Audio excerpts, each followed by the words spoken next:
नमस्कार दर्शक पनि हार्दिक स्वागत छ यहाँहरू सम्पूर्णलाई सपना अनलाइन टिभीमा निकै नै महत्त्वपूर्ण रिपोर्टका साथ उपस्थित भइसकेका छौँ। हाम्रो मेहनतको लागि एउटा सानो लाइक र च्यानललाई सब्स्क्राइब गरी साथै छेउमा रहेको बेल आइकनलाई दबाई अलमा क्लिक गरेर साथ दिन नबिर्सनु होला। आउनु सभा समाचारतर्फ लागौँ। सङ्खुवा सभामा 10 जना हत्याराले बल्ल खुलाए यस्तो रहस्य। गाउँका मुखिया भर्खरै पक्राउ, चिरपट र चाकुले हानेर मारेका रहेछन्। हत्यारा महिलाले यस्तो बयान दिएपछि सबैजना जेल गएका छन्। सङ्खुवा सभा हत्या प्रकरण घरमा सुन र 4,62,000 नगद भेटिएको छ। सङ्खुवा सभाको मादी नगरपालिका 1 स्थित उम्लिङमा 6 जनाको सामूहिक हत्या गर्नुको कारणबारे प्रहरले अनुसन्धान गरिरहेको थियो। लुटेरा समूहले हत्या गरेको आशंकामा पनि प्रहरले अनुसन्धान सुरु गरेको थियो, तर लुट्ने उद्देश्यबाट हत्या नभएको प्रारम्भिक अनुसन्धानबाट थाहा भएको छ। मादी 1 उम्लिङका 82 वर्षीय तेजबहादुर कार्कीको घरमा सुन र नगद भेटेपछि लुट्ने उद्देश्यले हत्या नभएको प्रहरले निष्कर्ष निकालेको छ। घरमा 4,62,000 नगद तथा सुनका गहना मारवाडी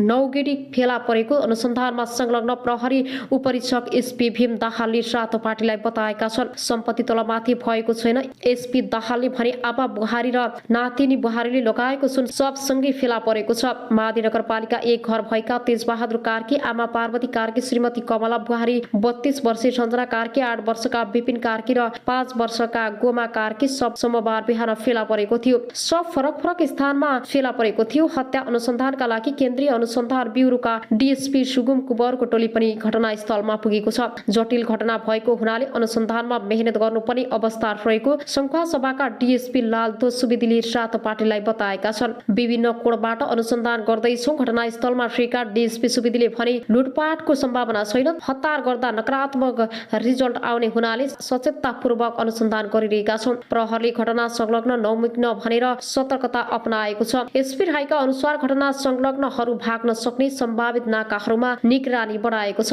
प्रहरीका अनुसार 6 जनालाई धारिलो हतियारले हानेर हत्या गरेको पाइएको छ। परिवारका केही सदस्यको घरभित्र र केहीको शव घर बाहिर फेला परेको छ। परिवारका 1 जना वृद्ध सदस्य भने जोगिएको प्रहरले बताएको छ।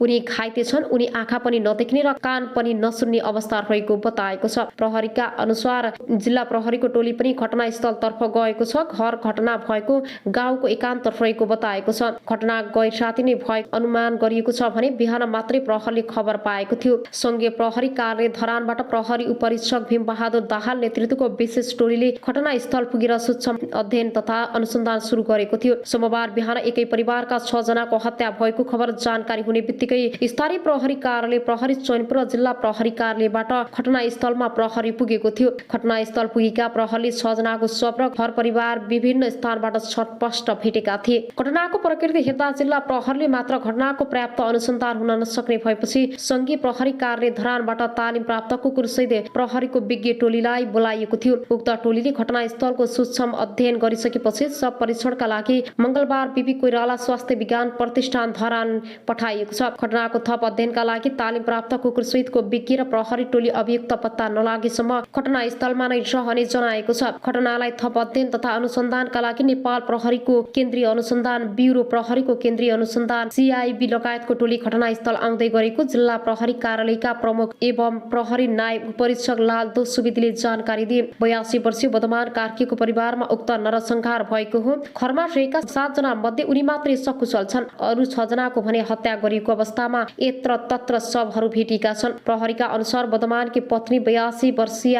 पार्वती, छोरा 48 वर्षीय तेजबहादुर बुहारी, 82 वर्षीय कमला तथा तेजबहादुरकी बुहारी, 32 वर्षीय सञ्जना नातिनी, 11 वर्षीय दिपिन र नातिका 7 वर्षीय गोमा कार्कीको हत्या भएको हो। एउटै परिवारका 6 जनाको हत्या भएपछि पुरै गाउँ शोकमा डुबेको वडा अध्यक्ष खेमनाथ कटुवालले बताएका छन्। सिङ्गो गाउँमा सन्नाट छाएको छ। कसैले पनि यस्तो दर्दनाक घटना कसरी भयो भनेर सोच्न सम्म सकिरहेका छैनन्। उनले भने घटना देखेका र सुनेका छिमेकीहरू कसैको घरमा चुल्हो बलेको छैन। घटनाको अनुसन्धानमा स्थानीय बासिन्दा र जनप्रतिनिधिले पनि प्रहरलाई सहयोग गरिरहेको वडा अध्यक्ष कटुवालले जानकारी दिए। उनका अनुसार हत्या बिहान वा राति नै गरिएको हो भन्ने यकिन हुन बाँकी छ। वृद्ध अवस्थाका बदमानले पनि घटनाका बारेमा आफूले थाहा नपाएको बताएका छन्। मृतक सबैको शव घरबाट लगभग 100 मिटरको आसपासमा भेटेको थियो। प्रहरी र स्थानीयवासीका अनुसार तेजबहादुरको शव घरदेखि करिब 17 मिटर पर सडकको भित्तामा पार्वतीको घरमै सुतिरहेको अवस्थामा, कमला र रञ्जनाको घर नजिकैको सोलसीमा र दिपेन र गोमाको घर माथि खरबारीमा शव फेला परेको थियो। यो घटना सोमबार बिहान अथवा आइतबार बेलुका कति बेला भएको भन्ने अन्यल रहेको छ। स्थानीयवासी बुधबारका अनुसार सपरिवार बेलुका 6-7 बजीतिर खाना खाएर सुतेका थियौं। बिहान 81 यस्तो देखियो। अचम्मैमा परे। घटनामा परेकाले शवको अवस्थालाई हेर्ने हो भने तेजबहादुरले गबुट, जुत्ता र कोट लगाएका छन् भने अन्य 5 जनाले चप्पल स्यान्डल लगाएका थिए। सो बमोजिमको प्रकृतिलाई हेर्दा घटना कति बेला भएको हो भनेर सोझै अनुमान गर्न सकिने स्थिति छैन। यो घटनालाई विश्लेषण गर्ने हो भने बेलुका खाना खाएर सुतेका चप्पल जुत्ता लागु हुनुपर्ने यो घटना बिहानैको हो भन्ने पनि भागदौड गर्दा जुत्ता चप्पल उनीहरूले कसरी लगाउन भ्याए। हत्या गरेका 6 जना नै टाउकोमा सामान्य चोट र रगत जमेको पाएको छ। विभिन्न सञ्चार माध्यममा प्रकाशन र प्रसारण भए अनुसार धारी र हतियार प्रयोग गरी हत्या गरिएको भने पनि यस्तो नभएको पाएको हो। उनीहरूको शव घोप्टिएको अवस्थामा रहेको थियो। अब आउनु सरको समाचारतर्फ लागौं। भ्रष्टाचारको अखण्ड सबै पदाधिकारी विवादित भएका छन्। जनताको उपचार गर्न र चिकित्सक उत्पादन गर्न पूर्वी नेपालको धरानमा स्थापित बीपी कोइराला स्वास्थ्य विज्ञान प्रतिष्ठान भ्रष्टाचारको अखण्ड बनेको छ। मुलुकको पहिलो जननिर्वाचित प्रधानमन्त्री बीपी कोइरालाको नाममा स्थापित विश्वविद्यालयको निकासा पछिल्लो 2 वर्षको अवधिमा 3 उपकुलपति भ्रष्टाचारको आरोपमा मुछिनेले त्यही संकेत गर्छ। 2076 साल असार 26 गते प्रतिष्ठानका तत्कालीन उपकुलपति प्रा डाक्टर राजकुमार श्रैनियार 8 लाख रुपियाँ घुससहित पक्राउ परे। प्रतिष्ठानको भवन निर्माणले ठेक्काको कमिसन लिने क्रममा उनी निवासबाट पक्राउ परेका थिए। त्यसको 3 सातापछि अघिल्ला उपकुलपति बलभद्र प्रसाद दासमाथि 4 करोड भ्रष्टाचार मुद्दा लाग्यो। दुवै मुद्दा विशेष अदालतमा विचाराधीन भएका बेला नयाँ पदाधिकारीहरू पनि रत्तिभर डराएनन्, अनियमितता गरिरहे। सरकारले गठन गरेको कार्यदलले उपकुलपति ज्ञानेन्द्र गिरी भ्रष्टाचारको आरोपबाट उम्किन नसक्ने गरी सरकारलाई मंगलबार प्रतिवेदन बुझाइसकेको छ। अख्तियारले गम्भीर रूपमा छानबिन गर्ने हो भने अहिलेका उपकुलपति गिरी सहितका पदाधिकारी जोडिने ठाउँ नै छैन। कार्यदलका एक सदस्यले अनलाइन खबरसँग भने राजनीतिको आडमा नियुक्ति भएपछि मलाई जे गर्न पछि छुट हुन्छ भन्ने सोचले यस्तो अवस्थामा पुर्याएको हो। उनी आफू त बदनाम भए संस्था समेत खराएसी बनाए। स्त्री रोग विशेषज्ञ समेत रहेका प्र डाक्टर मोहन चन्द्र रेग्मी फिस्टुलालाई रोग विशेषज्ञ हुन विशेषज्ञहरूको समुदायमा उनी राम्रा प्राचीन व्यक्तिको रूपमा चिनिन्छन्। बीपी कोइराला स्वास्थ्य विज्ञान प्रतिष्ठानमा कार्यरत रहेका उनलाई कता कता कार्यकारी र व्यवस्थापनका पदमा जाने महत्त्वाकांक्षा बढ्यो। प्रतिष्ठानका उपकुलपति डाक्टर ज्ञानेन्द्र गिरीसँग हिमचिम बढाएका उनले सुरुमा अस्पतालका निर्देशकको पद ताकेका थिए। अस्पतालका निर्देशक गौरी शङ्कर शाह आफैमा योग्य नभएको जानकारहरू बताउँछन्। उपकुलपति गिरीको साथमा शाहलाई पदमुक्त गरेर अस्पताल निर्देशक पदमा जाने रेग्मीको प्रयास सफल हुन सकेनन्। तर त्योभन्दा माथिल्लो रजिस्टर बन्न सफल भए। सुरुमा उपकुलपतिसँग मिलेर काम गर्नुभयो, पछि अधिकारहरू नदिएपछि विरोधमा उत्रिनु भयो। प्रतिष्ठान स्रोतले भन्यो त्यत्रो राम्रो छवि बनाएको मान्छे बेकारमा अनियमितता र जालझेलको मतियारको रूपमा मुछिनु भयो। अहिले अख्तियारमा रेग्मीमाथि समेत छानबिन चलिरहेको छ। प्रतिष्ठानका उपकुलपति ज्ञानेन्द्र गिरीको किस्सा अझै रोचक छ।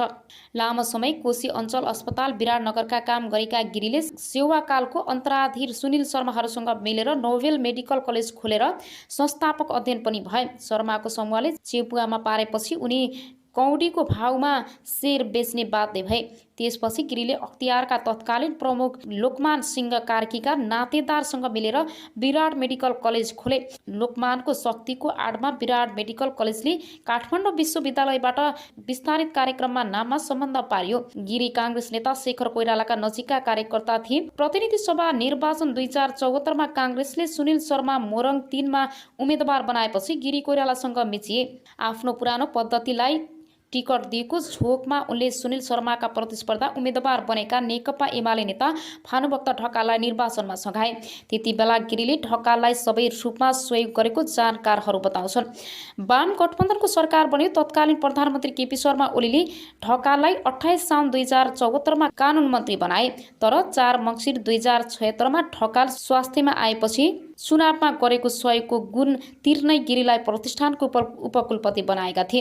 राजनीतिको आडमा पदमा पुगेका उपकुलपति गिरीले प्रतिष्ठानमा मनोमानी गर्न थाले। उनलाई कुनै शक्ति, प्राज्ञिक र आर्थिक अनुशासन जरुरी थिएन। आफ्नो समर्थन गर्ने ठानेर उनले विश्वविद्यालयमा कार्यरत डाक्टर महेश चन्द्र रेग्मीलाई रजिस्ट्रारमा नियुक्त गर्न स्वास्थ्य मन्त्री ढकाललाई सिफारिस गरे र नियुक्ति पनि दिए। उनी अहिले प्राध्यापक पद जबरजस्ती लिएको